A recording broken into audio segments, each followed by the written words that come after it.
On April 12 in 1980, Terry Fox began the Marathon of Hope. He ran more than 3,000 miles across Canada in just 143 days. He did it on one leg while sick with cancer, and he has helped raise more than $800 million for cancer since. Terry Fox grew up in British Columbia, the middle child of a blue-collar family. Fox loved sports all throughout his childhood, playing everything from soccer, rugby, to basketball and baseball. He even won High School Athlete of the Year before heading off to college. As a freshman in college, Terry Fox started to feel discomfort in his knee following a car accident. When he went to the hospital, he was diagnosed with osteosarcoma, a form of cancer that often starts at the knees. Doctors said his leg needed to be amputated immediately. The night before his amputation surgery, Terry Fox was given an article about Dick Traum, an amputee that completed the New York City Marathon. Feeling inspired, he promised his mom that he would do the same. But after surgery, he still had 16 months of chemo. Terry Fox started a running program 2 years after his leg amputation.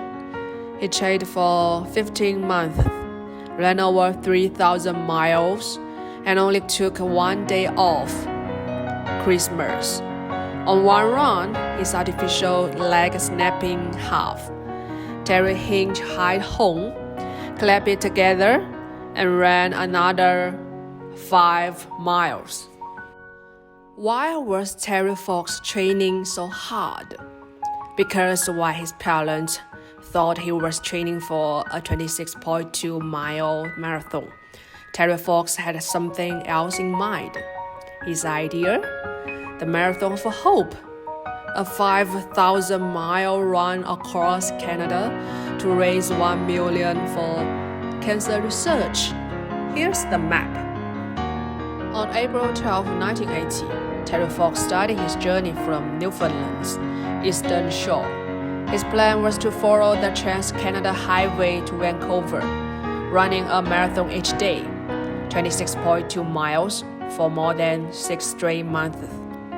Terry's brother and friend followed him in a van. I'm stubborn and competitive. I'm not a quitter. I don't like to lose. I don't like people feeling sorry for me. I don't like pity.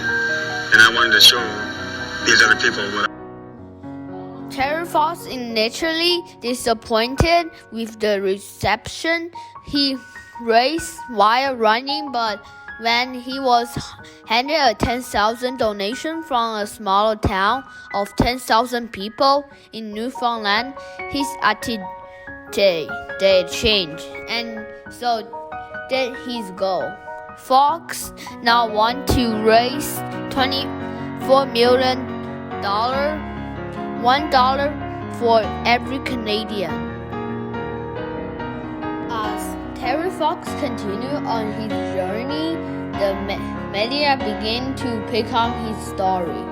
He sold out the first pitch at a Blue Jays game, met Hall of Famer Bobby Orr collected donation ranging from $10 to $20,000 from town along the way.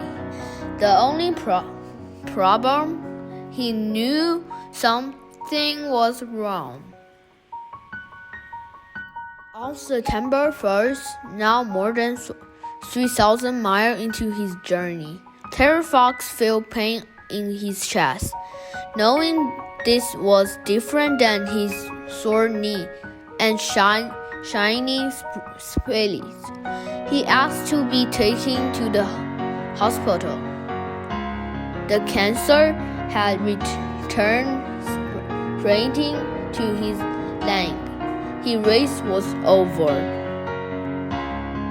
Unfortunately, person prayed from Papa John Paul II and thousands of letters wishing him well were tough.